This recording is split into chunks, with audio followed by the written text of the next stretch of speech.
When I was only 13 years old, I discovered that sometimes the people who should take care of you the most are the real enemies in your life.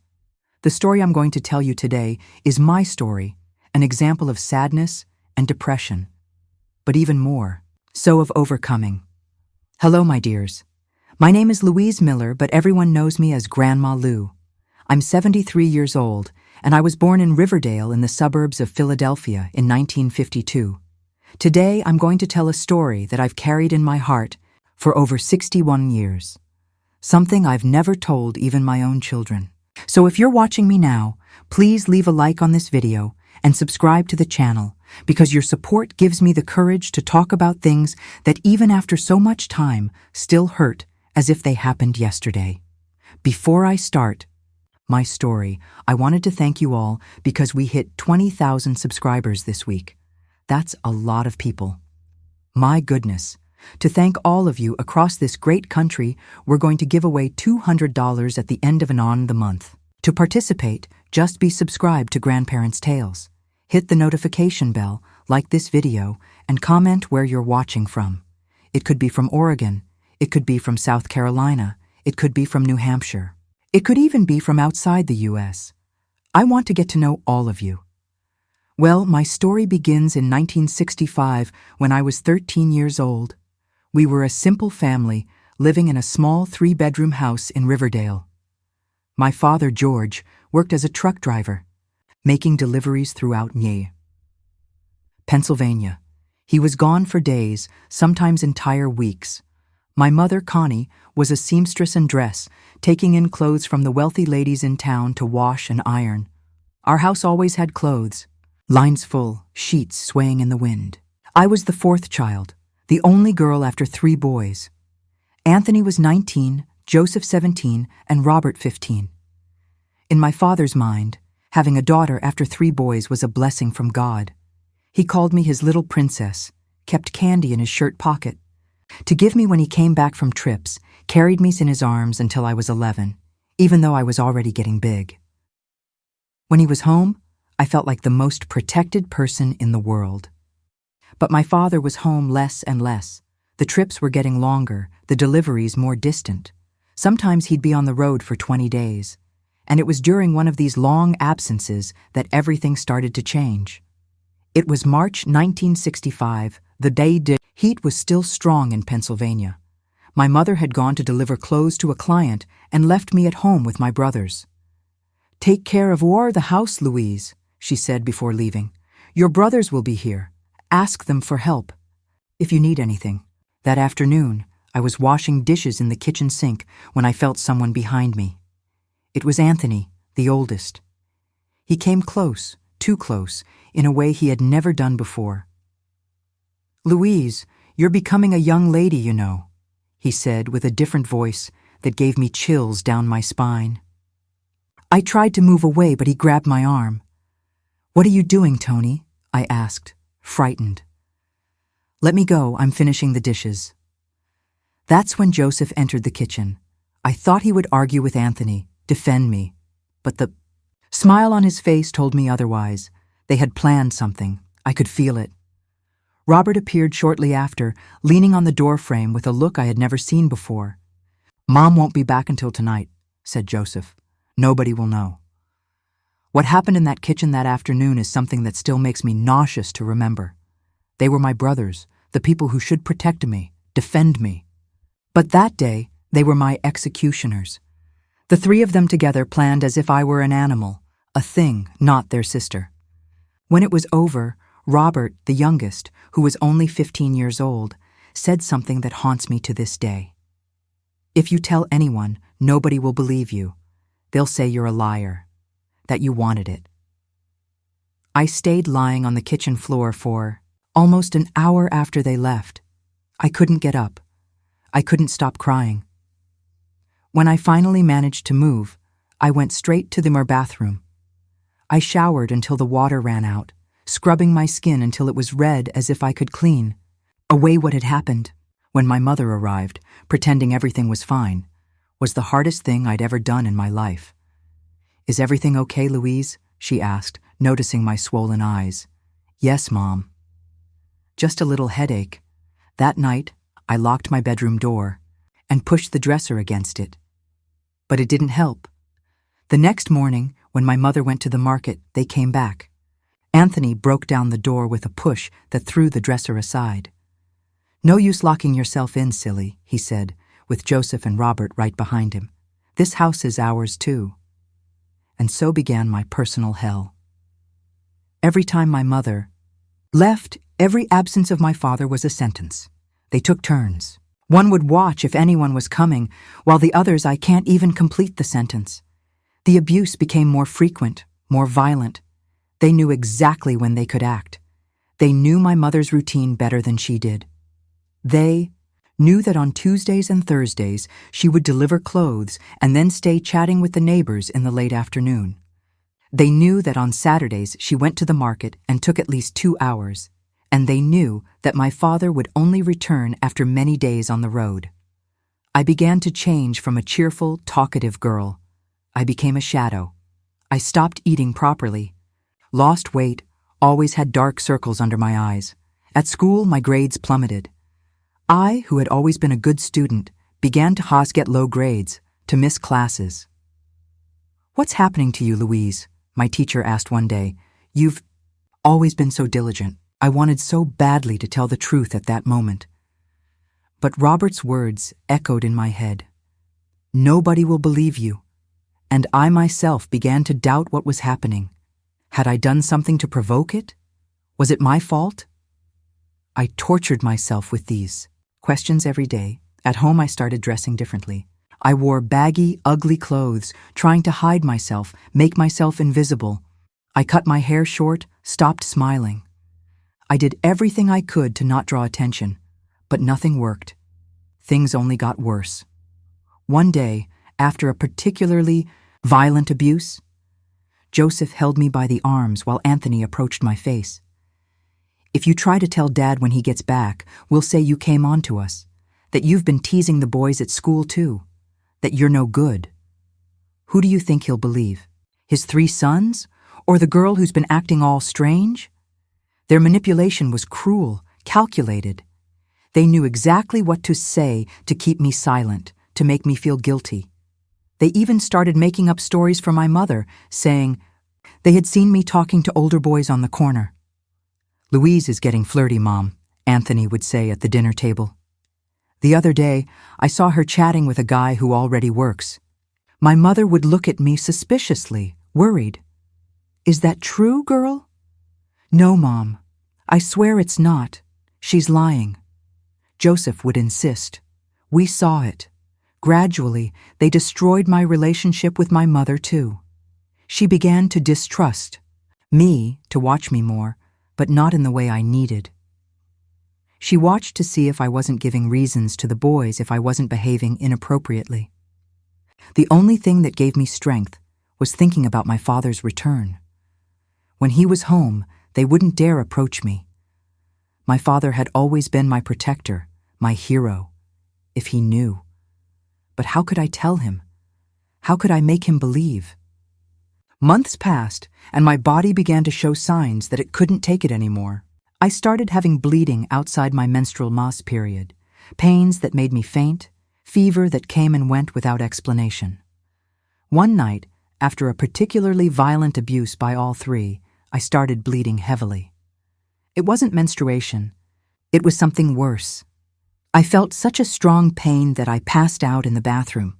I woke up on the floor surrounded by pools of blood, without even the strength to cry for help. Robert found me like that. I saw the panic in his eyes. "Joseph, Anthony, come here," he shouted. I think this time we went too far. They went and carried me to bed, cleaned the bathroom, changed my clothes. They were in panic.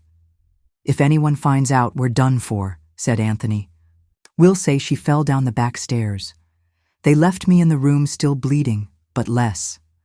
The pain was unbearable, but I didn't even have the strength to cry anymore. I just prayed, asking God to take me away from there in any way. That night, by a miracle I can only be thankful for to this day, my father came home early from his trip. He was supposed to arrive only the next day, but managed to finish his work ahead of schedule. I remember him coming into the room in the dark to give me a good-night kiss, as he always did when he returned from a trip. I remember him turning on the light when he realized something was wrong. "Louise, daughter, wake up," he called, shaking me gently. His hand touched the sheet wet with blood. My God, what happened here?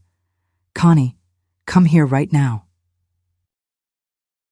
I opened my eyes with difficulty and saw my father, my hero, with his eyes full of tears and terror.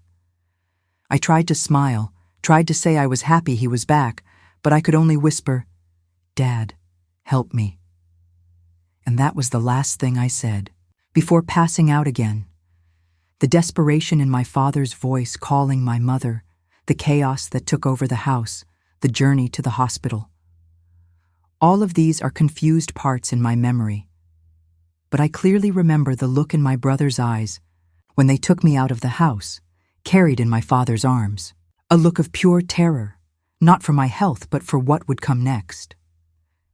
They knew that this time there would be no way to hide it. I arrived at St. Helena Hospital almost lifeless. My blood pressure was very low. I had lost a lot of blood. I heard the doctors' voices as if they were very far away saying things I didn't quite understand. But one phrase was etched in my memory forever. "This girl has been a victim of continued and violent sexual abuse. We need to call the police immediately." The emergency room became a whirlwind. My father, who had always been a calm man, began to scream, to break things. It took 3 nurses to hold him back. I had never seen my father like that. "Who did this to my daughter? Who?" he shouted with a desperation that broke my heart. My mother cried in a corner in a state of shock, rocking back and forth like a frightened child. It seemed like she couldn't process what was happening. While the doctors rushed to stabilize me, a social worker entered the room. She was a young woman with kind eyes and a calm voice. She approached my bed and held my hand. "Louise, my name is Margaret. I'm here to help you. Can you tell me who did this to you?" I opened my mouth, but the words didn't come out. I looked at my father, destroyed by pain, leaning against the wall. I looked at my mother, who seemed to have aged 10 years in one night. How could I tell the truth? How could I completely destroy our family? It was a group of guys. "On the way back from school," I whispered. The lie came out almost without thinking. "I don't know them. They were from out of town." My first lie. It would be the first of many I would tell in the coming months. Lies to protect those who didn't deserve protection. Lies that would corrode me from the inside like acid. I spent a week in the hospital. I had to have emergency surgery. The doctor said the internal trauma was so severe that I almost lost my uterus at 13 years old. I might never be able to have children. They warned my parents. During that week, I didn't see my brothers even once. My father and mother took turns by my side day and night. My father held my weaned hand while I slept, and when I woke up, he was there with deep, dark circles and an unshaven beard. "I'll find who did this, princess," he promised. "Even if I have to turn this whole town upside down." The police came several times. They asked the same questions, and I gave the same vague answers. I didn't know how to describe the attackers. I didn't know where they were from. I wasn't sure of anything. The officers exchanged suspicious looks. They knew I was hiding something. "Daughter, you need to help us," said a gay-haired detective. "If you don't tell the truth, these men could do the same to other girls." That tormented me, thinking that my own brothers could hurt other girls, but at the same time, how could I destroy my family?